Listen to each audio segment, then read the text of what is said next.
नमस्ते, रेलाकोट चैनल पर आपका स्वागत है। मेरा नाम एकातेरिना कोचकिना है और मैं ब्रिटेन के global talent visa direction company रेलाकोट के वरिष्ठ विश्लेषक हूँ।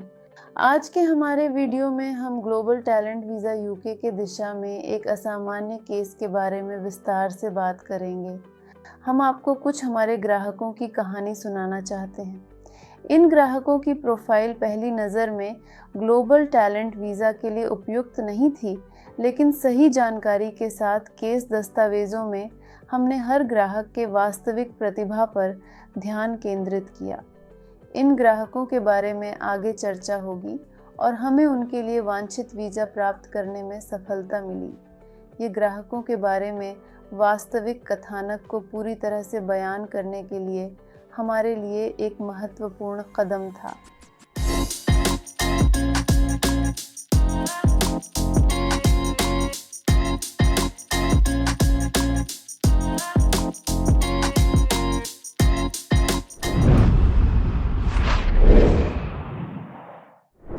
याद दिलाता हूँ कि ग्लोबल टैलेंट वीज़ा ब्रिटेन एक वीज़ा कार्यक्रम है जो डिजिटल प्रौद्योगिकी, विज्ञान और कला के क्षेत्र में प्रतिभाशाली विशेषज्ञों को ब्रिटेन में आकर्षित करने के लिए है, ताकि वे अपने मूल्यवान योगदान को ब्रिटेन की अर्थव्यवस्था और अन्य क्षेत्रों के विकास में दे सकें। हमारा पहला मामला एक ऐसे व्यक्ति का था जो हेल्थ टेक क्षेत्र में अपना काम कर रहा था। बुजुर्ग लोगों की देखभाल और देखरेख के साथ और इस ग्राहक ने पहली बार में मंजूरी प्राप्त कर ली है। इस केस की विशेषता और असामान्यता क्या थी? क्या इसमें कोई अद्वितीयता थी या विशेष परिस्थिति? इस व्यक्ति का सीधा संबंध तकनीकों के विकास से नहीं था, इसलिए वह पीछे रह गया। ये ग्राहक कंपनी के निदेशक और प्रबंधक थे जो व्यापार प्रक्रियाओं को संचालित करने में निर्माणशील योगदान देते थे, लेकिन कंपनी वास्तव में नवाचारी उत्पादों का विकास कर रही थी जो संबंधित थे बुढ़ापे की देखभाल और स्वास्थ्य। बस खुद क्लाइंट के विकास में संलग्न नहीं था, इसलिए इसका महत्व नज़र नहीं आया। और जब हमें मंजूरी मिली, हमें यह समझ में आया कि अनुभवी प्रबंधकों, व्यापार निर्माताओं को वेलकम टैलेंट वीज़ा ब्रिटेन में सफलतापूर्वक प्राप्त कर सकते हैं। प्रबंधकों के लिए यह एक अवसर है जो वे नहीं गंवाना चाहेंगे। केस में कोई तकनीकी उपलब्धियों का प्रस्तुतिकरण नहीं किया गया था। कोई तकनीकी योजनाएं, डेटा, नवाचारी उत्पादों की छवियां नहीं दिखाई गईं। ऐसा कोई प्रदर्शन नहीं हुआ। ये मामला केवल कंपनी ग्राहक के नवाचारी समाधानों पर ही समर्पित था और पूरी तरह से उन्हें ध्यान में रखा गया। और उस समय वे रूसी बाजार और स्वास्थ्य टेक क्षेत्र के अंतर्राष्ट्रीय बाजार के लिए महत्वपूर्ण थे। उन्होंने अग्रणी भूमिका निभाई और उनका योगदान महत्वपूर्ण था। अगला मामला जिसके बारे में हम बात करना चाहते हैं, यह है क्लाइंट का मामला जो इवेंट टेक में ग्राहकों के साथ काम करने का प्रबंधक है।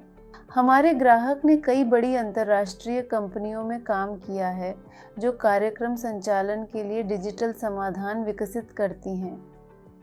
ग्राहक ने इस क्षेत्र से संबंधित कई सम्मेलनों में भी हिस्सा लिया है जो केवल उसके काम के स्थान से ही नहीं थे, बल्कि उसके उच्च स्तर की विशेषज्ञता को भी दिखाते थे।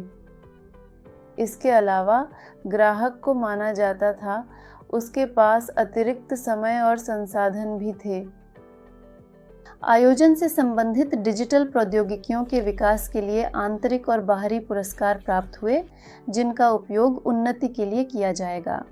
और उनकी कई कंपनियों में जहां वह काम करता था, उन्होंने अपने काम के स्थान पर बिक्री और नए ग्राहकों को आकर्षित करने में वे सर्वश्रेष्ठ थे।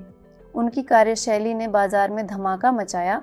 हालांकि हमें फिर भी इनकार मिला जब निरीक्षक संगठनों ने हमें बताया कि ग्राहक की प्राप्तियां वैश्विक प्रतिभा के स्तर के लिए पर्याप्त नहीं हैं जो पहले आवेदन के बाद हुआ था। हमें यह जानकर आश्चर्य हुआ क्योंकि हमने उम्मीद की थी कि हमारी प्राप्तियां पर्याप्त होंगी। हमारे ग्राहक द्वारा जहां वह भाग लेते हैं, उनमें से अधिकांश कार्यक्रम और सम्मेलन उनके सीधे कार्यक्षमताओं से संबंधित होते हैं। और इस प्रकार 3 में से कोई भी मान्यता प्राप्त नहीं हुई थी आकलन समिति द्वारा, इसलिए कोई भी निर्णय नहीं लिया जा सका। इसके बाद ग्राहकों और हमारे बीच यह निर्णय लिया गया कि प्राप्त जवाब को विवादित किया जाना चाहिए। अपील के माध्यम से फॉर्म भर दी गई थी। हमने अपील में स्पष्ट रूप से लिखा है कि हमारे ग्राहक के मामले में टेक्नीशियन को फिर से ध्यान देना चाहिए। इसलिए हमें इस समस्या का समाधान चाहिए ताकि हमारे ग्राहकों को सही सेवा प्रदान की जा सके। वह हमारे निर्णय की समीक्षा करने के लिए कहा और इसके बाद हमें अपील के जवाब मिला, जहां तकनीकी दल ने स्वीकार किया कि मामला पूरी तरह से सही नहीं था और हमें सभी दूसरे मानदंडों के अनुसार मंजूरी मिली। इसे अब पूर्णता से मान्यता प्राप्त हो गई। यह उल्लेखनीय है कि अपील का मूल्यांकन सामान्यतः 28 दिन तक का होता है और हमें तेजी से जवाब मिला है। यह केस कितना असाधारण है और इसे कैसे ध्यान से देखना चाहिए, इस पर विचार करने योग्य बातें क्या हैं। इसका अर्थ है कि यदि आपको इनकार मिला है तो आपको तुरंत दस्तावेजों को फिर से बदलने, उसमें अधिक नई जानकारी, नए साक्ष्य देने की कोशिश नहीं करनी चाहिए।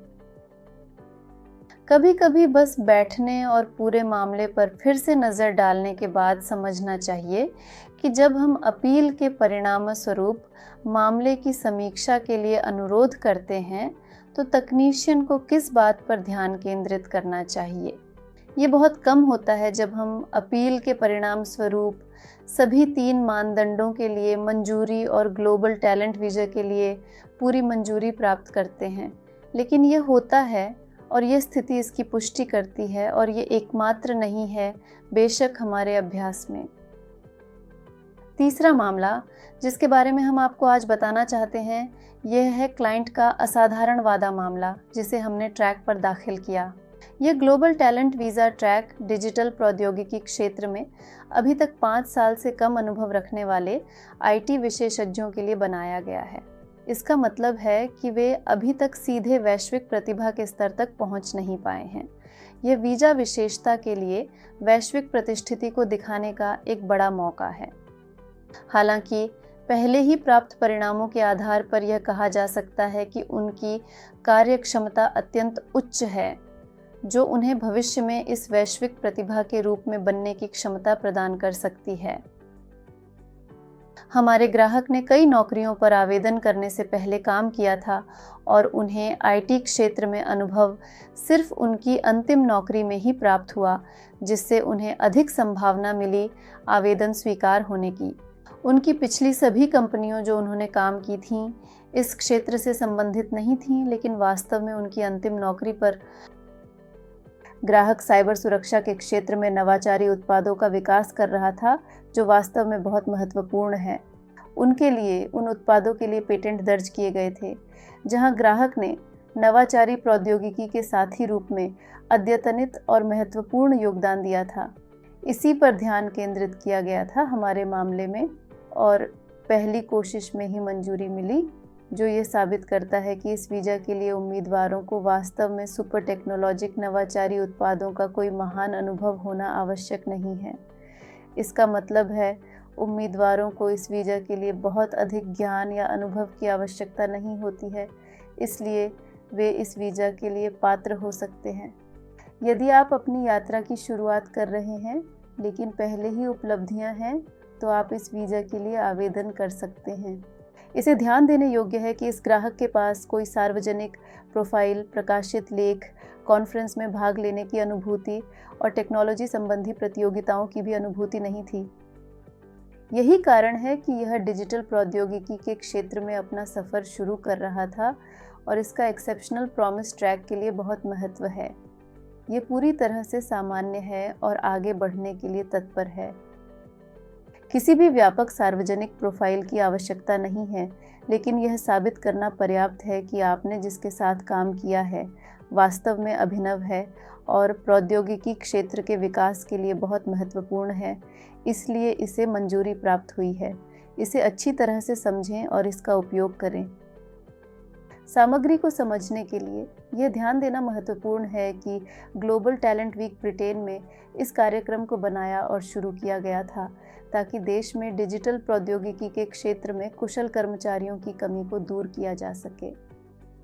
और अगर आप अपने केस में साबित करेंगे कि आप अपना महत्वपूर्ण योगदान देने के लिए सक्षम होंगे ताकि यह ब्रिटेन की चुनौती खत्म हो सके, तो बड़ी संभावना है कि आपको ग्लोबल टैलेंट विजन ब्रिटेन के लिए मंजूरी मिलेगी। इससे आपको ब्रिटेन में नौकरी करने का अवसर मिलेगा और आपका सपना साकार होगा। ये ब्रिटेन के लिए एक बड़ा मौका होगा। मुझे आशा है कि यह वीडियो आपके लिए उपयोगी रहा होगा। आप अपनी विशेष स्थिति के लिए हमारे द्वारा बताए गए मामलों में कुछ सामान्यताएं ढूंढ सकते हैं जो आपके लिए मददगार साबित हो सकती हैं। यदि आपके पास फिर भी कोई सवाल है, हमेशा आपकी मदद करने और आपके ग्लोबल टैलेंट वीज़ा यूके के प्राप्ति के अवसर का मूल्यांकन करने के लिए खुश होते हैं।